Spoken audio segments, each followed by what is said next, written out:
Good morning or good afternoon, depending on where you're calling from. Thanks a lot for joining us today. So this is our fourth virtual freight event. Our last one we hosted was in the middle of January, during which, for those of you who attended, we had a gentleman called Tom Gold that spent a pretty good amount of time with us talking about the implications of tariffs, which at that time were sort of speculative and largely unknown. And here we find ourselves 4 or so months later, sort of right in the middle of what's been a pretty challenging couple of months for almost everybody, I think, that's joined this call. So today we're going to get stuck into the what does it all mean, right? So 4 months ago we were thinking about what it was going to mean. Today we actually know what it means. So we have a couple of our in-house experts, Shannon and Chrissy, to help us better understand the implications of kind of where we were, where we are, and potentially where we're heading. So we're going to get into a lot of detail today. We did get some questions before the session, which we're going to answer as best as we can later on in the call. There is a chat feature on the webinar for those of you who joined via the WebEx. There's also a Q&A for those who joined via LinkedIn. We will be fielding those questions in the live chat, and we'll respond to as many of them as we can. We probably won't publicly respond to those because it's just difficult with all of the complexity to be able to sort of understand the question and then respond to it on the fly. But all of those questions will be captured. So if you don't get an answer to your question during the live event, somebody will follow up as soon as we get done. And when we end today, there's going to be a landing page that you'll be able to give some feedback to the presentation, to the presenters as well, and also there'll be a question and answer component to that. So plenty of opportunities for us to interact either during the call or afterwards. But don't worry, either way, your questions will be answered. Okay, so we will kick off. Shannon is gonna take us away, and then Chrissy will follow up.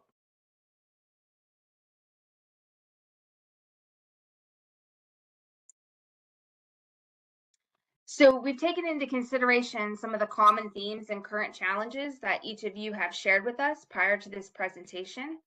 The ones we're going to focus on the most today are the tariff uncertainty and the complexity, the difficulty understanding and tracking the different tariffs, the constant changes and overlapping of the tariffs and how those tariffs stack, confusion on which tariffs apply to which products, the challenges with the tariff stacking, the exclusions, the reprieves, and the clarity on the effective dates and the application of those tariffs. We're going to take you through today's agenda, focusing really on the China tariffs. We're going to touch on some of the other countries to make sure that it's all inclusive, but our emphasis is really going to be focusing on China today, the effective dates of those different tariffs, and how they stack and overlap. We're going to begin with the original Section 301, the fentanyl tariff, IEEPA and the reciprocal, how they all stack, and then Martin's going to close us out with a market update.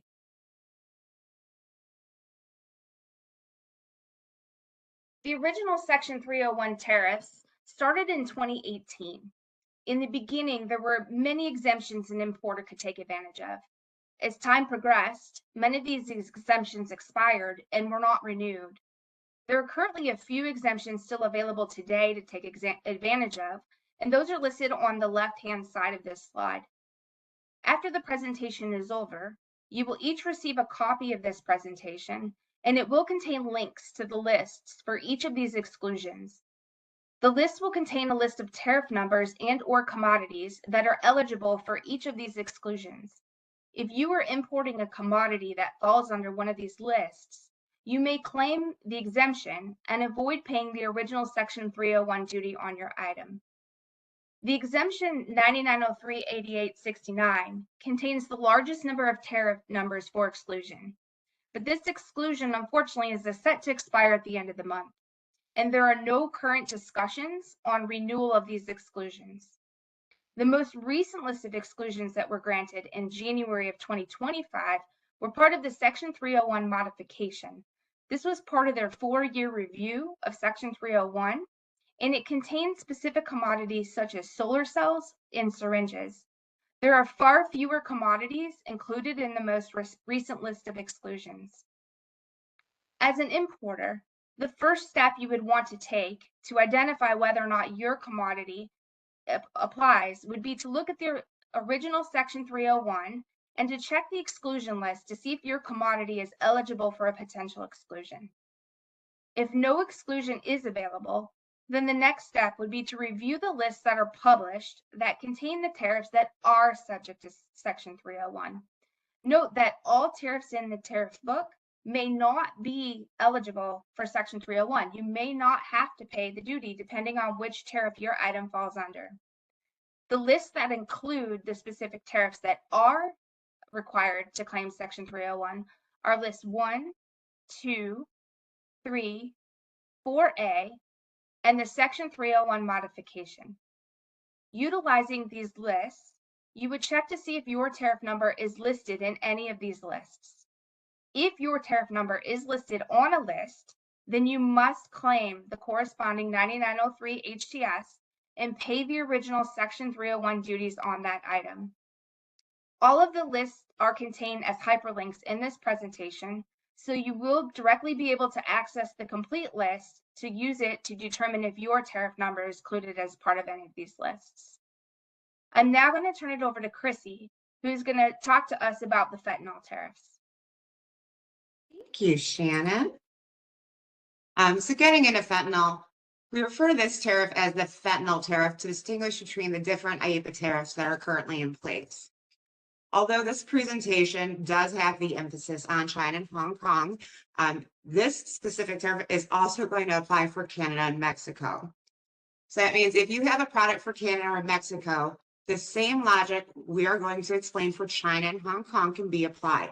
It's just going to be a different set of tariff numbers. With that being said, one of the first things we're going to mention is that this tariff does stack. So when we talk about stacking, and I'm sure everyone has heard of it by now, that means you're going to pay the duty rate of the commodity's original tariff plus the original Section 301 plus the fentanyl tariff. Adding those stacked rates will equal the total tariff rate you are going to pay. This fentanyl tariff is going to apply to almost everything with country of origin, China and Hong Kong. We have very few exemptions available.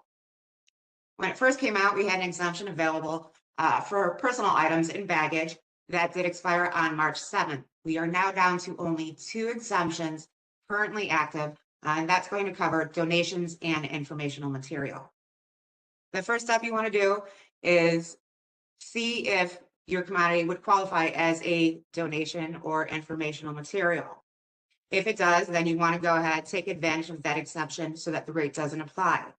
If it does not, the 20% rate is going to apply.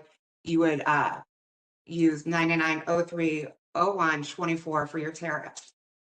We want to mention that the 20% rate is the increased rate. If you did have goods entered for consumption between February 4th and March 3rd, the rate at that time was only 10%. The rate at 20%, which is current, went into effect March 4th. If you need additional information for the fentanyl tariff, we are including a hyperlink to the Federal Register as part of this presentation. Now, super exciting times. Shannon's going to start diving into reciprocals for us. The IEEPA reciprocal tariffs are the most recent tariffs that we've all been impacted by. To determine how your commodity is impacted, we once again will start out by determining whether or not there's an exemption that you can take advantage of for your commodity. There are currently 9 exemption possibilities, and they are listed at the bottom of this slide. The first 2 exemptions are specific to cargo that has a country of origin of either Canada or Mexico. If this applies, then you can take advantage of the exclusion 9903-0126 or 9903-0127, respectively. The next exclusion, 9903-0128, is a bit more complicated. If your cargo was loaded on an ocean vessel prior to April 5th and was in transit to the final destination in the United States, and is entered into commerce prior to May 27th at 12:01 a.m., then you can take advantage of this exemption and not pay this duty. It's important to note, this is for ocean vessel only. This exemption does not apply to air, truck, or rail. It also does not include transshipments. Customs just put out an FAQ on this recently and validated that if your shipment was on a feeder vessel prior to April 5th, but then transshipped onto a mother vessel after April 5th, you cannot take advantage of this exemption. Your cargo has to be on the vessel on the final leg of transportation prior to April 5th and en route to the U.S. in order for you to take advantage of this exemption. To summarize, to take advantage of 9903.0128, it needs to have sailed on the final leg prior to 4/5 and entered into commerce prior to 5/27 at 12:01 a.m. Exclusion 9903.0129 covers any cargo with the country of origin of Belarus, Cuba, North Korea, or Russia. Chrissy, can you share with us more regarding the balance of these exemptions? Sure can. And by the way, we had Shannon do that last one because I couldn't pronounce the country. Just so everyone knows.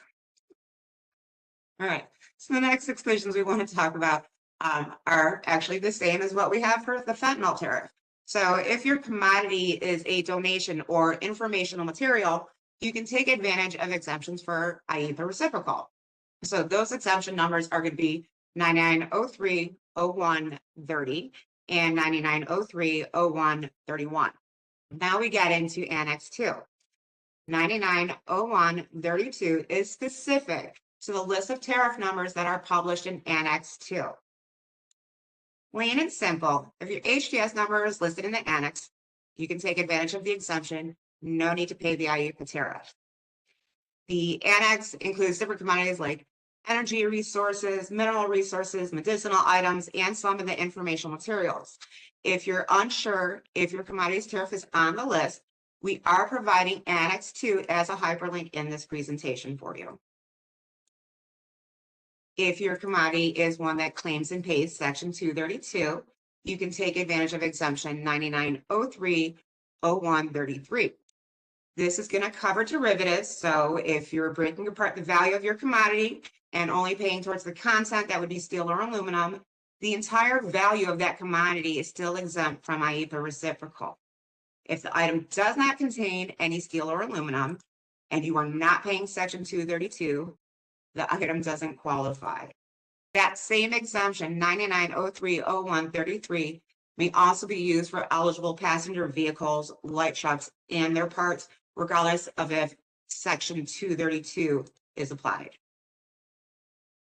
If you're importing a commodity that contains content that originated in the U.S., you can use 9903.0134 to not pay the IEEPA tariff on the portion of the value that originated in the United States, as long as it's greater than 20% of the total value of the article.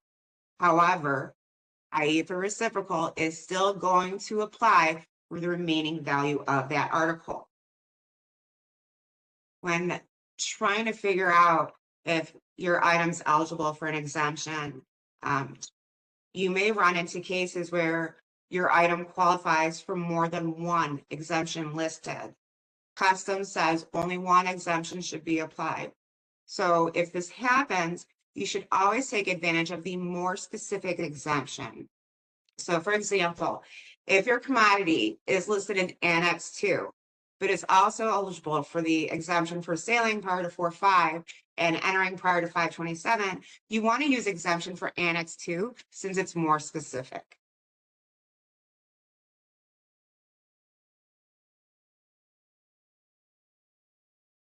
Next slide.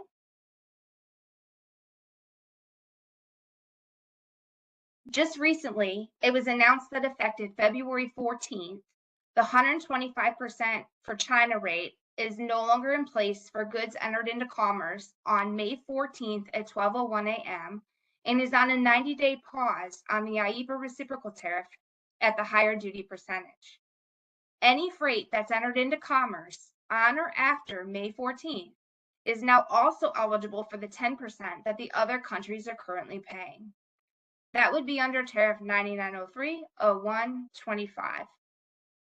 The one element that is important to understand is that the 10% for all the other countries is set to expire on July 9th. However, the 10% for China, Hong Kong, and Macau is set to expire 90 days after the implementation of May 14th. So the expiration date is different, ending in August. We're going to have two different sets of expiration dates depending on which country your goods are manufactured in. The question that many of our importers are asking is which date will be used to determine when the higher duty rate will apply. There have been times in the past where there has been given leniency for cargo that's already on board or is already on the water. While nothing has been published yet providing guidance, my prediction is that there will not be any grace period for goods on the water. I anticipate that it will be applied based on the date that the goods are entered for consumption. Although we can't say for certain until it's announced, this is my prediction. When the 10% expires for China, the rate is currently set to increase to 34%. Chrissy, can you share more with us on how we can determine what rates will apply for other countries effective July 9th? I can try. So what's going to happen on July 9th and August 13th, respectively, is that we should see rates from Annex 1 come into play. Again, we don't know if this is going to be based on entered for consumption date, if there's going to be any sort of exemptions made for freight already on board, but I'm going to guess the same as Shannon. I'm predicting that there's not going to be any grace given for freight on the water. It's going to be based on the date cargo is entered into commerce. If freight is entered on or after that date, we'll begin paying the full reciprocal rates. We do know that there are negotiations continuing to happen on a daily basis between our government and foreign countries. And I anticipate that some of these percentages will continue to change between now and the day that we begin paying the full tariffs.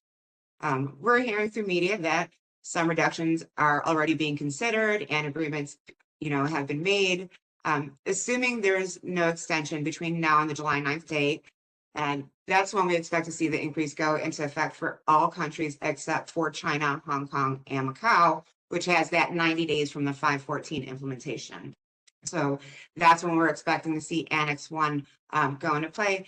And those are going to be the rates you will need to pay in addition to the other tariffs, remembering that all of these do stack.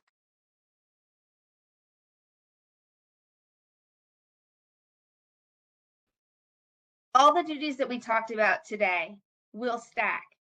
If your commodity is not able to take advantage of an exclusion and it is eligible for any of these provisional tariffs, then you would need to pay the duty rate for each, and they would add together to come to your total duty rate owed.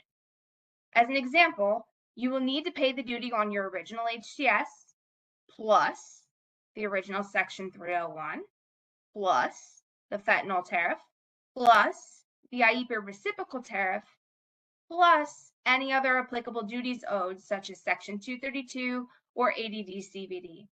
The total of all these tariffs added together would be your total duty rate owed.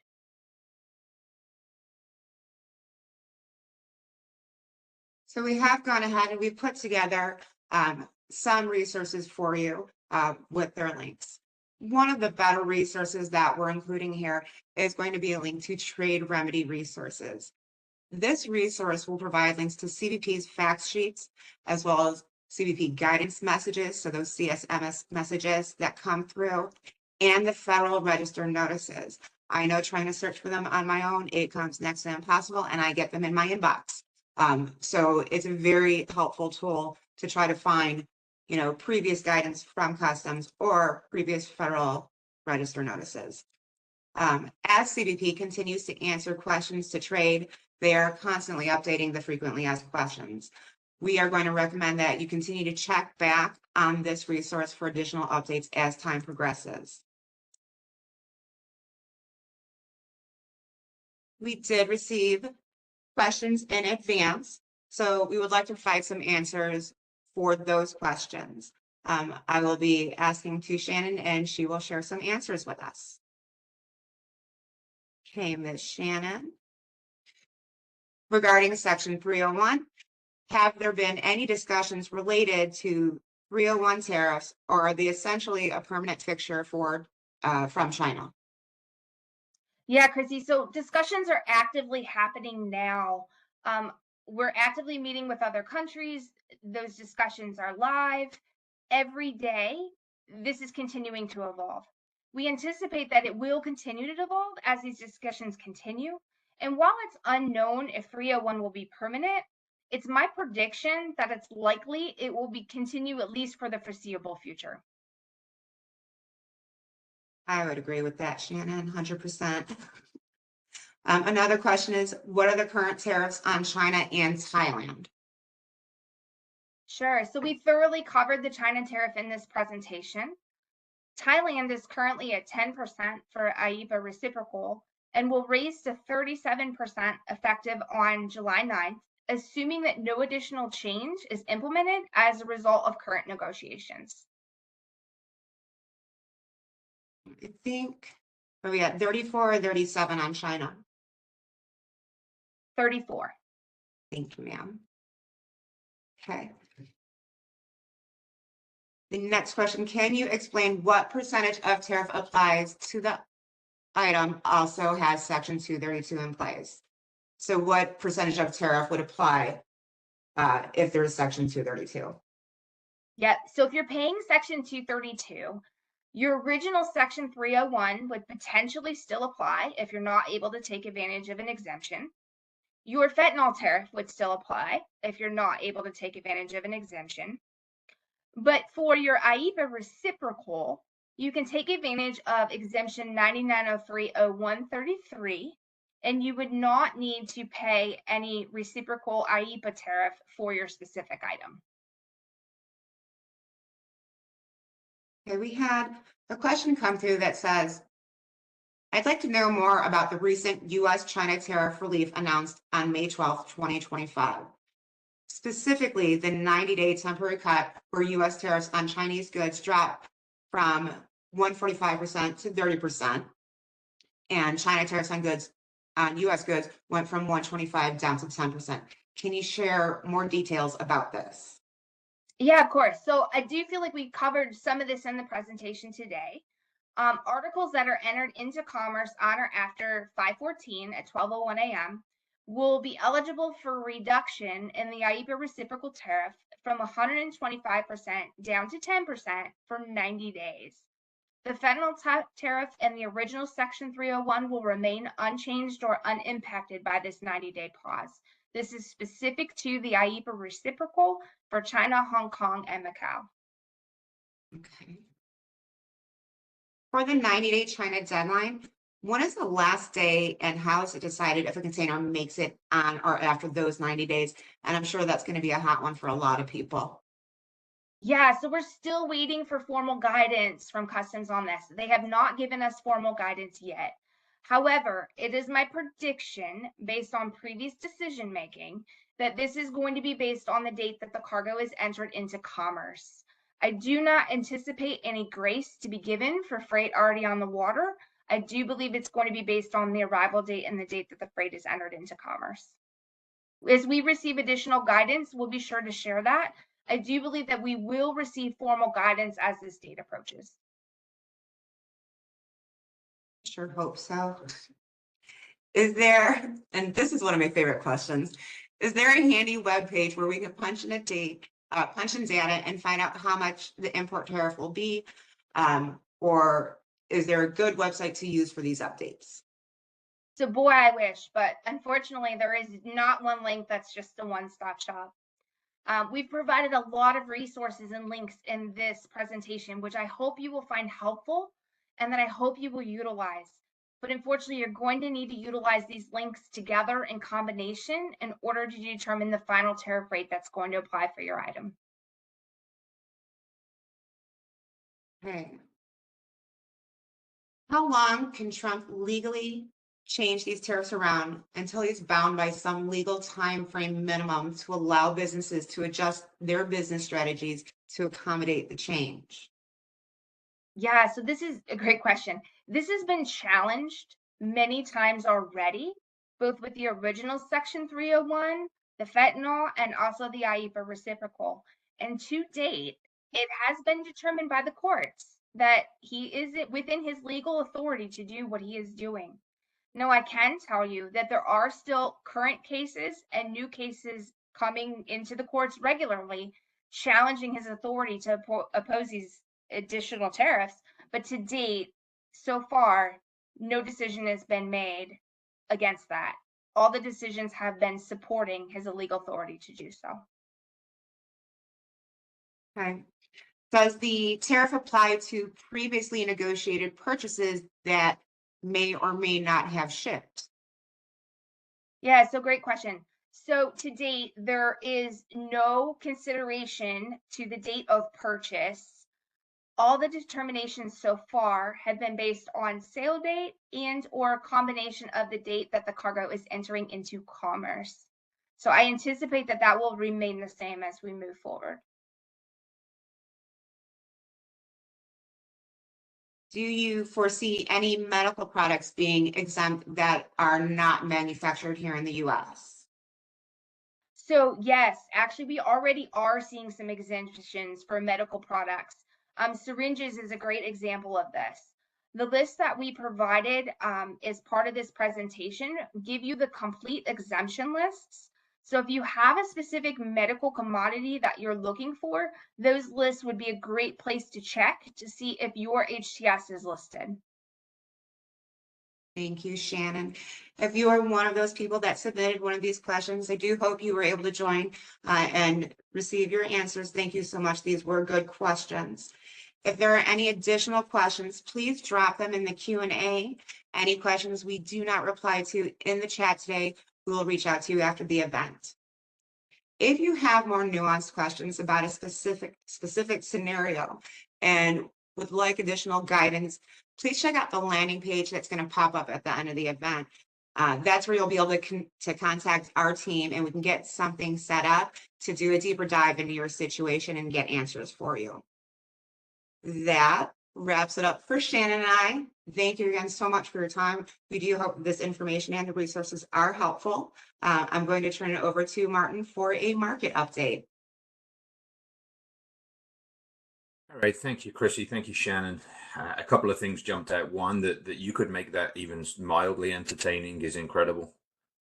So thank you for a couple of laughs along the way. And then two, at some point you said plain and simple. I feel both of those things as you're talking about tariffs. Clear as mud. Yeah, right.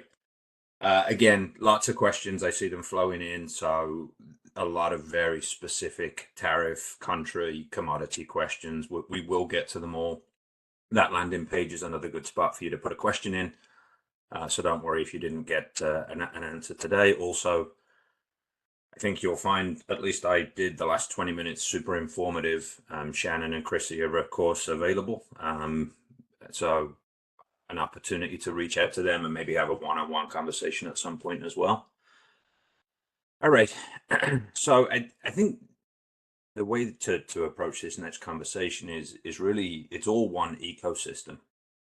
So decisions that have been made around tariffs with regards to logistics, right? Am I going to ship? Should I not ship? Should I stop shipping altogether?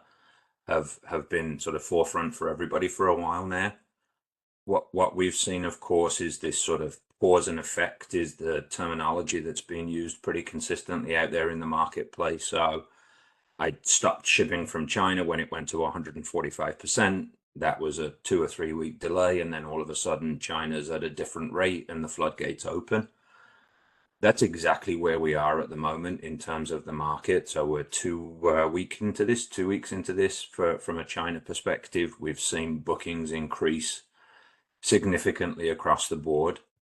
I think there's a bit of an element of ghost bookings that are being made here, where you've got shippers who are making the same booking with multiple carriers to either A, protect space, or B, potentially attract a lower rate depending on which carrier is behaving which way in that moment. So that, I think, is leading to some confusion about how much cargo is legitimately being booked and shipped. But there is no doubt that there has been a pretty significant increase. We've seen carriers, as we saw during that rebound from COVID behaved the same or similar in that the rate has jumped from somewhere in and around 2,000 to 3,000. Everybody or every steamship line's rate for the open market FAK pricing is going to jump to about 6,000 to the West Coast, 7,000 to the East Coast, and 8,500, 9,000 to IPI. On June 1st, pretty much every carrier has announced a PSS of some kind or another. And then for those of you who are shipping during that rebound from COVID, you'll remember services like MSC's Diamond tier. And then I saw CMA reintroduced its C Priority product, which is this no roll guaranteed space, guaranteed equipment, but you pay a pretty significant premium for it. Those products are back out there in the market. They've sort of always been there, but they've not been as relevant as they are right now. We're also seeing sort of probably a period of about, depending on who you listen to and what you read, about 60 days, and it speaks to Shannon's comment around what is the effective date of a potential change in tariff, depending on whether you're non-China versus China. We feel, generally speaking, that we're in a period of about 60-ish days where we're going to see the market behave the same or similar from a capacity and a price perspective. And then as we start nearing those deadlines, naturally, we're going to sort of revert to a little bit more of a cautious shipping pattern. And at that point, as volume starts to decline, likely the rates will decline as well. And maybe those PSSs will start to come down. And by the time we hit that August period for China, then I think we'll have a little bit clearer of a picture as to what we're looking at in terms of getting into the summer and the fall period of this year. Now, obviously, there's a lot of stuff that's speculating right now. We don't know exactly what that's going to look like. We don't know how long this is going to last, but that is generally speaking the consensus. I think we do a pretty good job of communicating out to customers and prospects on a weekly basis where it is that we feel the market is and where we think it's going to go. We have a team of people that are connected to the bookings that have been made at Origin, so we have a pretty good pulse about sort of what the week over week activity is like. Similarly to this conversation, if you want more information, then reach out to your salesperson. You can reach out to me. We've got plenty of folks here that are connected to the market. I would be happy to continue to share information. So that's a real quick snapshot of where the market's at. We're going to give everybody some time back today. We had this originally scheduled for an hour. We were at one point going to take questions live because of the nuance and the complexity of this and the fact that a lot of these questions, again, are going to be very shipper, origin, commodity, tariffs specific. Felt like that probably wasn't going to be a good use of everybody's time. So finished a little bit earlier than we originally predicted, but again, plenty of opportunities for you to ask additional questions, engage with the presenters here, or just connect with your salesperson and we'll find the appropriate channel for you to get your questions answered. So thanks a lot for your time. This wraps up the fourth freight current. We'll think about what content we want for the fifth. If there are any suggestions about what you would like to hear more about from a UWL or an industry perspective, then when you hit that landing page, go ahead and pop it in there and we'll gladly consider the content for future discussions. Thanks again, everyone. Have a great lunch. Have a great day. Appreciate your time.